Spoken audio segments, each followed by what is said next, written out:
नमस्कार, आप देख रहे हैं 92 खेरागढ़। मैं हूं आर के शर्मा और आज हमारे बीच हैं रोहतान सिंह जी। रोहतान सिंह जी, आपका स्वागत है। और बहुत बहुत धन्यवाद। मुझे आज सरेदी ग्राम पंचायत में मैं चुनाव के दौरान प्रचार में निकला हूँ। मुझे यहाँ की जनता ने इतना आशीर्वाद दिया है, निश्चित तौर पर मुझे ये जनता 10 फरवरी को आशीर्वाद के रूप में मुझे वोट करेगी। अंदर आपके वो कौन से मुद्दे होंगे इस खेरागढ़ विधानसभा को चमकाने के लिए? सबसे पहले तो मैं यहाँ देख रहा हूँ पूरी खेरागढ़ विधानसभा के अंदर पानी की विकराल समस्या है। उसके लिए अगर यहाँ की जनता मुझे आशीर्वाद देती है, निश्चित तौर पर यहाँ से लेकर लखनऊ तक मैं पूरा प्रयास करूँगा। लोग ये कहते हैं कि लोकल के प्रत्याशी को अगर टिकट मिलती है तो लोकल का प्रत्याशी क्षेत्र में ज्यादा काम कराता है। इस बात में कितनी सच्चाई है आपके हिसाब से? मैं भी तो भैया लोकल का ही हूँ, आगरा का ही हूँ। मैं कौन सा बाहर का हूँ, विदेश से थोड़ी आया हूँ। मैं इसी आगरा का निवासी नहीं, हूँ। कुछ लोग कह रहे हैं, इसको मैं नहीं कह रहा, कुछ लोग कह रहे हैं कि लोकल का व्यक्ति होता है उसे ज्यादा ध्यान रहता है इस क्षेत्र का। ऐसा है, जो मेरे बारे में लोग कह रहे हैं ये बाहरी प्रत्याशी है, उन लोगों का अस्तित्व इस विधानसभा में खत्म हो चुका है। यहाँ वो विधायक भी रहे हैं, उनको जनता बिल्कुल नकार चुकी है। आपकी टक्कर सीधी सीधी किससे है यहाँ पर खेरागढ़ विधानसभा में? मेरी यहाँ पर टक्कर, मुझे नहीं लग रहा है किसी से टक्कर हो। यहाँ की जनता निश्चित तौर पर मुझे बहुत आशीर्वाद दे रही है। मेरी किसी से कोई टक्कर नहीं है। तो इस बार उत्तर प्रदेश में सरकार किसकी बनेगी? सरकार निश्चित तौर पर गठबंधन की सरकार बनेगी। कितनी सीट लेके आएंगे आप? कम से कम 300 प्लस। और खेरागढ़ विधानसभा से?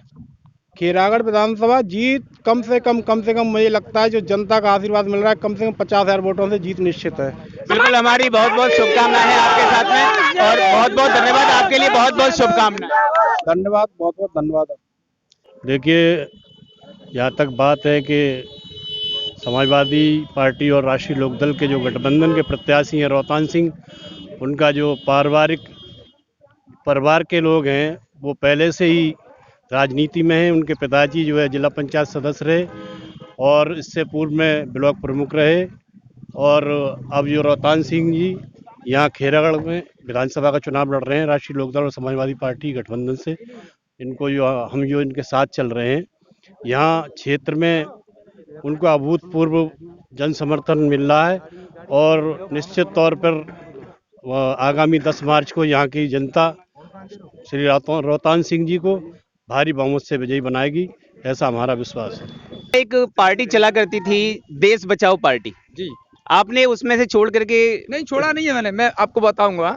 एक्चुअली आपने देखा नहीं, 3 तारीख का जो समाजवादी पार्टी का प्रेस कॉन्फ्रेंस था लखनऊ में, उसमें हमने अखिलेश यादव को बिना शर्त समर्थन दिया। देश बचाओ पार्टी ने अखिलेश यादव को बिना शर्त समर्थन दिया है।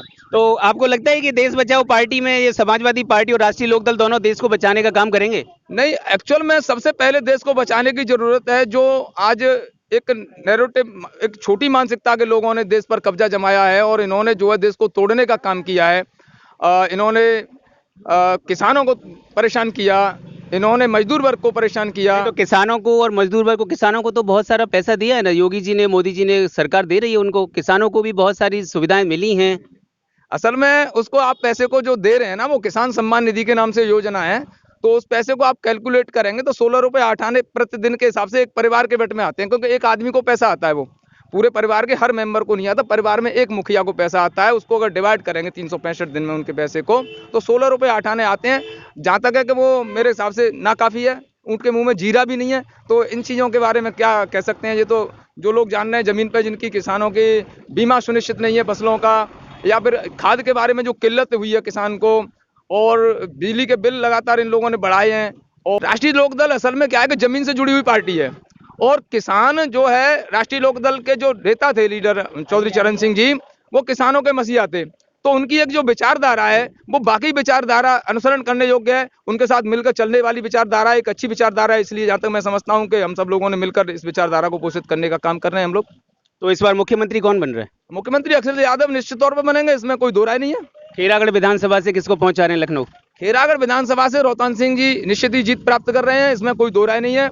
क्योंकि आज बहुत बड़ी मात्रा में, जैसे कि मान के चलो, ये भी आज कोई छुपी हुई बात नहीं है कि जातीय आधार पर समीकरण को लोग गिनते हैं और उसी आधार पर वोट करते हैं। तो हमें बहुत मात्रा में मुस्लिम वोट हमारा 100 के 100% हमारे साथ है, जाट वोट हमारे साथ है, ब्राह्मण वोट हमारे साथ 100 के 100% है, ठाकुरों का बहुत ज्यादा तादाद में हमें वोट मिल रहा है। तो जिस तरीके से मतलब सर्व समाज का हमें बहुत ज्यादा, जहां भी जा रहे हैं बहुत ज्यादा वोट मिल रहा है। तो इसलिए हमें जो जीत के दावे आप कर रहे हैं वही जीत के दावे भगवान सिंह कुशवाहा भी कर रहे हैं, रामनाथ सिकरवा भी कर रहे हैं। तो जनता किसके दावों को सही माने?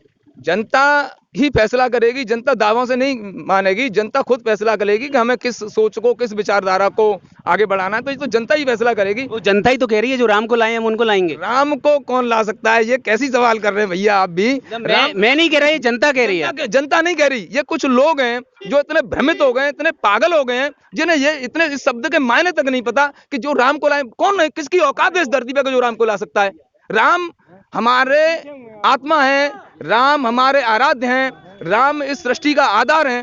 तो ये बहुत छोटी बात ये लोग करते हैं कि राम को लाएंगे, राम को लाने की इनकी औकात क्या है, ये राम को लाएंगे। हाँ, ऐसा करते हैं कि ये सवाल इनका ये हो सकता था कि हमने भगवान राम को सम्मान देने का काम किया है, हमने उनके लिए श्रद्धा में एक मंदिर बनाने का प्रयास कर रहे हैं, जो कि हालांकि सुप्रीम कोर्ट के आदेश से बन रहा है, इनका कुछ में बहुत ज्यादा योगदान भी नहीं है। लेकिन ये इस चीज को तो मैं सिरे से खारिज करता हूं। इन लोगों को शर्म आनी चाहिए कि हम राम को लाएं, इस शब्द का तो इस्तेमाल नहीं करना चाहिए। अगर ये वाकई हिंदू हैं, श्री राम भगवान में ये श्रद्धा रखते हैं, सनातन धर्म में श्रद्धा रखते हैं, तो ये शब्द ही गलत है, इसकी मैं सर्वथा खारिज करता हूँ। 93,000 वोट तब था जब कैंडिडेट का चेहरा दूसरा था, हवाएं दूसरी थी। 5 साल बीत गए उस चीज को, हवाएं बदल गई हैं। किसानों में लाठियां मारी हैं, स्टूडेंटों में लाठियां मारी हैं, शिक्षा मित्रों में लाठियां मारी हैं, स्वास्थ्य कर्मियों में लाठियां मारी हैं। इस लाठी मारने वाली सरकार को उन्हें ऐसा क्यों लगता है कि जो 5 साल पहले की हवाएं थी वो चली गई? वो हवाएं चली गई, वो हवाएं अब नहीं है। तो इस बार के मुद्दे रोहतान सिंह जी के क्या है इस विधानसभा में? निश्चित ही जमीनी मुद्दे हैं, शिक्षा है, स्वास्थ्य की सुविधाएं हैं, ट्रांसपोर्ट की सुविधाएं हैं, सड़कों के मुद्दे हैं, ग्रामीण जो मुद्दे हैं, खरंजे नल नाली के इत्यादि हैं। और अखिलेश भैया ने सबसे बड़ी बात ये कह दी है कि वो 300 यूनिट बिजली फ्री देंगे, किसानों की सिंचाई की बिजली फ्री देंगे, पुरानी पेंशन बहाल करेंगे। तो ये सारी चीजें हैं, यही हमारी ताकत है। मैं हाकिम सिंह कुशवाहा, समाजवादी पार्टी का पूर्व जिला सचिव, और समाजवादी पार्टी सरकार बनी है तब से इसका मैं कार्यकर्ता हूँ। शायद आगरा में उससे पुराना कोई कार्यकर्ता नहीं है। कितनी उम्र है आपकी? मेरी उम्र है 63 वर्ष। 63 वर्ष में हर 5 साल बाद में आपने 92 विधानसभा में कई सारे उतार चढ़ाव देखे होंगे, कई सारे प्रत्याशियों को आपने यहाँ परखा होगा, देखा होगा, किस प्रत्याशी ने यहाँ पर कितना काम कराया ये भी आपने देखा होगा। राष्ट्रीय लोकदल के साथ में क्यों गए? राष्ट्रीय लोकदल के साथ में हम इसलिए है कि मैं भी खैरागढ़ विधानसभा 92 से समाजवादी पार्टी के तौर पर प्रत्याशी था, लेकिन जब राष्ट्रीय लेवल नेतृत्व ने फैसला लिया कि लोकदल के खाते में सीट जाएगी, तो हम राष्ट्रीय लोकदल के रोहतान सिंह के साथ कंधा से कंधा मिलाकर के हमने प्रण किया है कि हमें माननीय अखिलेश जी को मुख्यमंत्री बनना देखना है।